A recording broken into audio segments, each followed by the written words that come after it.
Good Monday morning. It is Monday, September 26th, 2022. It's been a while since I've been on here. It's fall, it's football season. I know 2 weeks have passed and we are about to finish week 3 tonight. So it's been a little bit of time, but here I am for those who actually give a flying crap about listening to my articles. Anyway, what do I say yesterday? Let's get right into things. What do I say yesterday about the New York Jets? It seems like we go through the same song and dance when it comes to this football team in the last few years. Yesterday was one of those games, that we fell to the Cincinnati Bengals yesterday, a very desperate Cincinnati Bengal team. They were 0-2 coming in.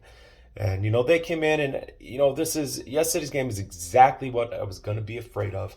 The Cincinnati Bengals are too talented of a team to start out 0-3. I mean, they were they're the defending AFC champions. Super Bowl losers tend not to fare out well the following year.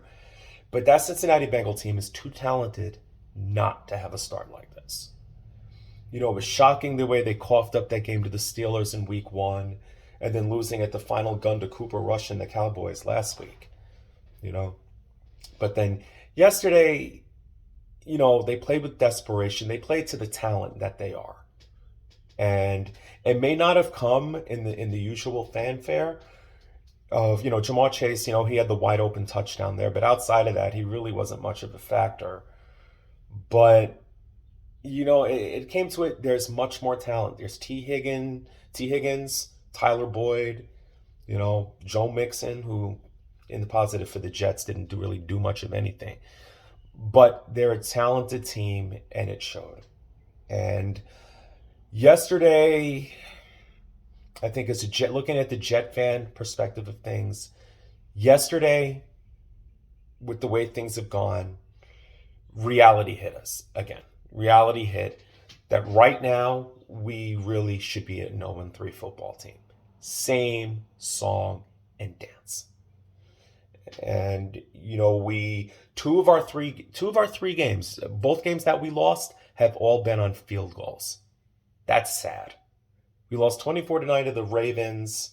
Well, no, I'm sorry. You know what? Wrong. I stand corrected. I forgot we had a touchdown and a missed extra point late in that Ravens game. I forgot. My bad. Okay, anyway, yeah, and then we had, the big miracle comeback. Last Sunday, as we all know, it was a miracle. It was a miracle. And then we spent all of, this past week since, the game over Cleveland, all gushing and everything. Oh my God, Joe Flacco. Oh my goodness. He's great. He's fantastic. He saved us. He's going to be the thing. You keep playing him until he stinks. Well, yesterday he stunk. And then it came back. The Mike White chants came back. I was one of those people. Yes, I was. Now, I'm not discrediting the Bengal defense because they're a physical defense and it showed. We almost lost Garrett Wilson again. And Garrett Wilson's the best set of hands we have right now. We had the big game in Cleveland last week and, they were probably going to go after him and he took a shot to the ribs yesterday. I forget whoever wears number 30 for the Bengals. But they were physical. They're a hard-hitting team on that Cincinnati defense. But Joe Flacco was dreadful. I mean, he wasn't helped much by the offensive line. I mean, and this is how, we're missing our offensive line. We're missing Mekhi Becton, who, big as he is, and I know he came in shape and everything, he's a liability. He could barely ever see the field. And then we've got this Dwayne Brown guy who's older than I am. He's on IR. Hopefully he'll be back soon. He's dependable. George Fant is out of position. He's, our best one. And then, Elijah Vera Tucker. But then after that, who's there? Connor McGovern, he stinks. Max Mitchell, he's a rookie. And Max Mitchell's been eaten up alive, in the games that he's played. He's a turnstile. But that's part of becoming a rookie. That's part of being a rookie, rather. So, the Bengal defense, ate us alive. And Joe Flacco was terrible. And the problem is that he's a statue. Forget the fact that he is older. He's 36, 37 years old. Forget that fact. It's just he doesn't shift out of the pocket. Now, this upcoming week, the Jets go to Pittsburgh, and we're expecting the pretty boy of a quarterback back. Hopefully, he's apparently good to go. Hopefully, he's over the whole fiasco with his mom's best friend. No, I don't know about that. He's gonna, after all, everyone applauded him for that. They thought it was hilarious. No, but anyway, hopefully he's good to go. Hopefully he doesn't. We saw an improved Zach Wilson late last year. We did. A year ago, you'd be like, please keep him off the field. Like he was the fourth best quarterback on the team. That's what we were saying last year. And it's just, yeah. But the other stubbornness of this goes to the head coach. Okay? Mr. The bald man. Robert Saleh, okay? Defensive genius, right? All gas, no brakes, all the hype. Let me give up my first class seat after road victories, in which he only has 2 in his 5-15 coaching career in New York. Excuse me. Robert Saleh, it's like, why are you refusing to play Mike White? If Flacco's not that real, why don't you play Mike White? He showed you something last year, okay? He showed you something. He beat that same Bengals team last year. And then he was doing, he had a good start that following Thursday night game. And then he comes back, after a long, he comes back because we were 10 days off against Buffalo, and only one of the top ranked defenses beat him up. And all of a sudden, Mike White, let's bury him under the ground and never see him again. Coach, what are you so scared of? Why are you so afraid to play Mike White? Because you're scared if he does good, that him and the pretty boy may have, some sort of competition, and then it's a real big competition, and you're afraid of the pressure? Is that what you're afraid of? Face it. If it was Mike White and Zach Wilson, and if Wilson underperforms and then Mike White, then you're going to realize you made an even bigger mistake. If Mike White, played well until Zach comes back, just because you have all your eggs invested in this guy, I find that absurd. I find it very absurd. Flacco may be a mentor all he wants, but the fact is he's not mobile. You got a quarterback that's mobile in the pocket, to easily get outside of the pocket and do something. And right now, your starting quarterback does not. The starting quarterback you've had over the last 3 weeks. He had one heroic effort. But then yesterday's game showed reality that, coach, you should be 0-3 right now. And you can sit there and say, well, we still had to make the plays to happen. But face fact, Nick Chubb was careless.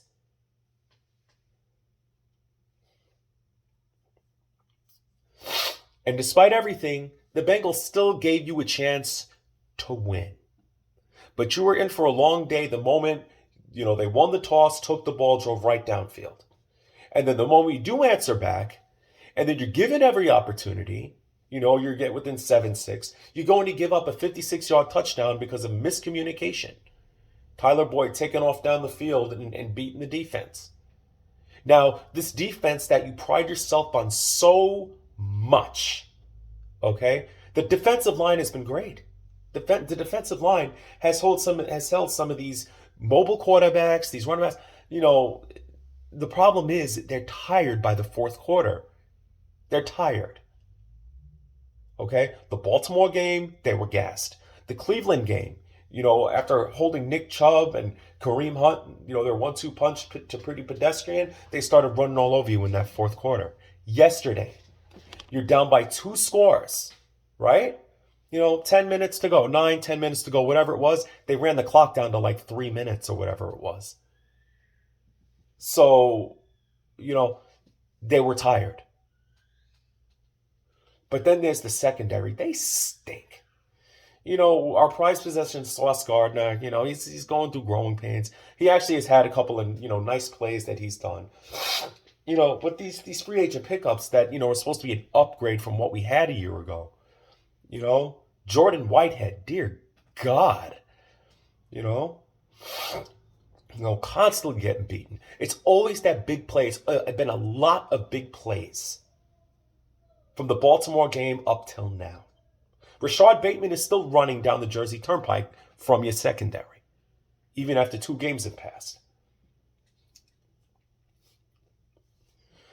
You're talking about, these big plays. It's humiliating. It's embarrassing. Amari Cooper feasted on your defense last week. And then yesterday, the talented receiving core of the Bengals, their talented receiving core. And somehow, some way, we were only outgained by a single yard.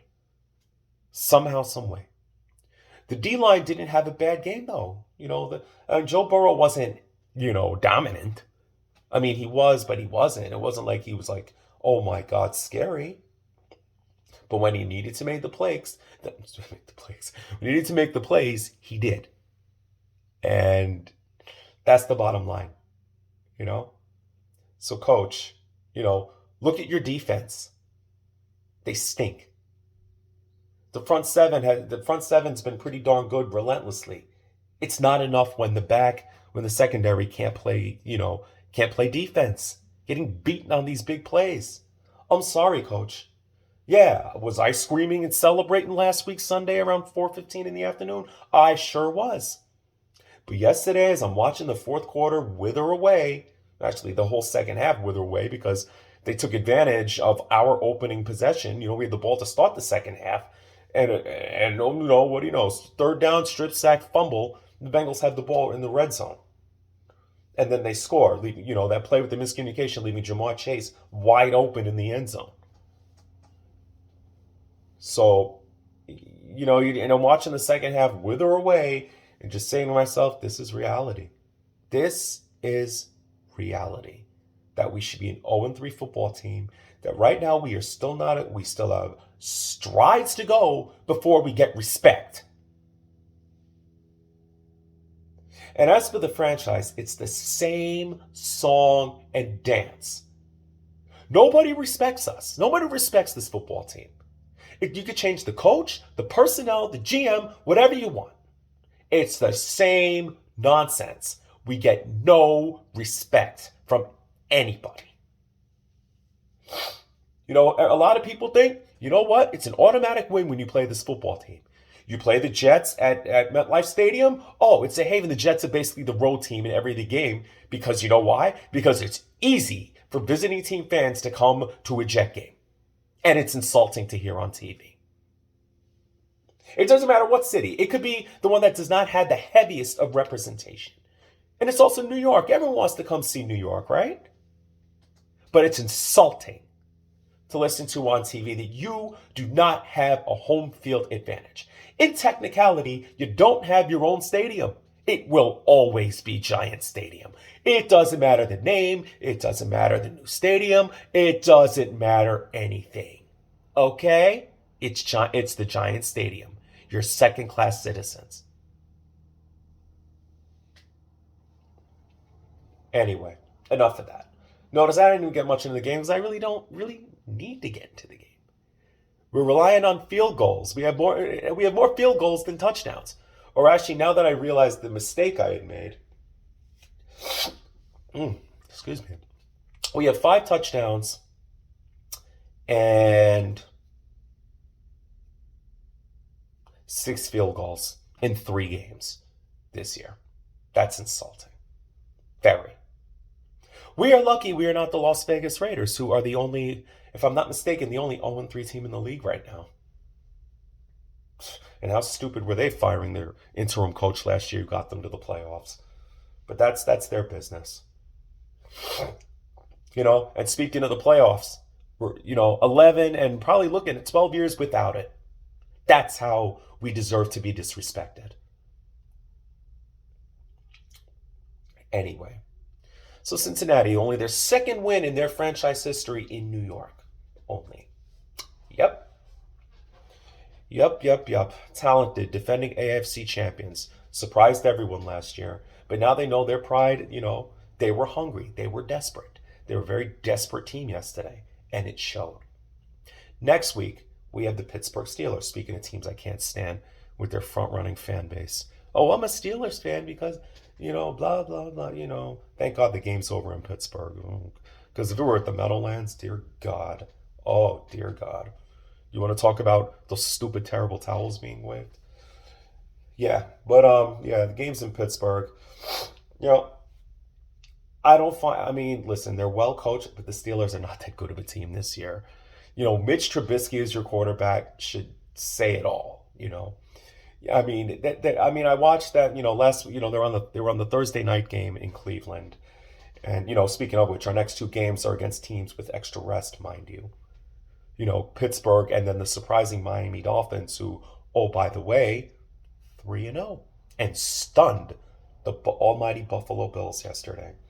How about that? Um, both our next two matchups against teams that are, going to be off extra rest. But in Pittsburgh, I just don't find them to be that good. I really don't. And I really, really think that we have a chance at this game. I don't find them very talented. I really think we have a decent shot to win. I mean, I don't know what kind of plays that, I mean, they have no defense. Their best defensive player is, sidelined for the year in TJ Watt. You know, I just don't see the talent. Chase Claypool, maybe, who's their running back? Harris, whatever, Najee Harris, whatever his name is. I don't see the I think we could win this game.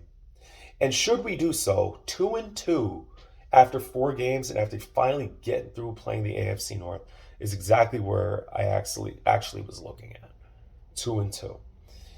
However, if that happens, let's assume it does happen. Obviously there's no guarantees. You look at our schedule. You've got Miami, who's surprising everybody. You've got Green Bay. Are we going to win at Lambeau Field? You've got Denver, who've been luckily winning games. They're not exactly, even with Russell Wilson there. I mean, have they really made any statement with the wins that they've had? After that, you've got the Patriots, who, let's face it, aren't that good. Maybe it's a win for us. And then after that is the Bills, which, we ain't winning. And then it's the bye week after that.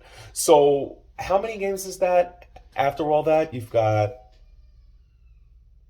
4 games, be 9 games. And then, 9 games, I mean, I feel like the best the Jets could be after at the bye week would be 4-5. And even that might be pushing it. I mean, 4-5, maybe 3-6, maybe we steal a game. I could see maybe 4-5 at the bye. And, what do you know? Anyway, that being said, I'm going to get off for right now. Stuff to do on this Monday morning. Excuse me. And one thing you do, never sneeze when you're addressing. Anyway, I'm going to get out of here. 18 minutes. Anyway, hopefully I'll be able to talk to you guys next week. Deuces for now. Hopefully we can make this more of a consistent. Hopefully it'll be more happy times than sad or angry times. Anyway, deuces for now.